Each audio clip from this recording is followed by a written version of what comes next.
Magandang hapon mga boss. Ayan, ngayon lang ulit ako nakapag-video. Ito na yung update natin sa paggawa natin ng mga lamesa at mga upuan.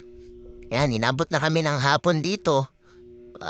Dahil sa tuloy-tuloy namin na paggawa ng mga lamesa at ng mga upuan. Kasi bukas, kailangan naka-schedule na tayo dun sa mga cart naman. Yung mga cart, ipaglalagyan na natin ng mga brand. Kasi yung iba, gustong-gusto na magsimula talaga. Actually lahat talaga ng tenant gusto na mag-start dito. Kaya lang, yun nga, yung mga tarpaulin pa nila, yung mga menu nila, pinag-aaralan pa natin kung kailangan wala magkakaparehas na menu. Kaya medyo natatagalan tayo diyan sa bubusisi nung kanilang mga menu kailangan magkakaiba.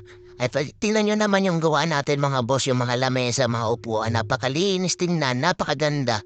Ayan. Pansinin niyo, ang dami natin ma-accommodate na customer dito at sigurado matutuwa yung mga tenant natin dito. Kasi nga, siyempre kapag marami kang ma-accommodate na tao o customer, mas marami kang chance na makabenta ng mas marami.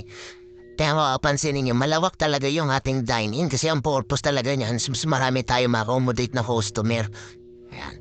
Napakaganda, napakalinis niya, tignan. Ito yung mga kasama ko, yan. Pauwi na kasi kami mga boss. Kaya, din yung pinsan ko, si Arnel, tsaka yung kaibigan ko si Arnel, si Don, na pinsan ko, tsaka yung tatay ko. Kami, tulong-tulong kami dyan.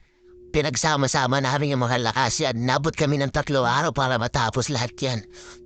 Ngayon, nakabit ko na rin naman yung ilaw dyan, yung mga bukas. Ang update naman natin sa susunod ay yung mga part na. Abang-abangan nyo ulit mga boss. Bye-bye!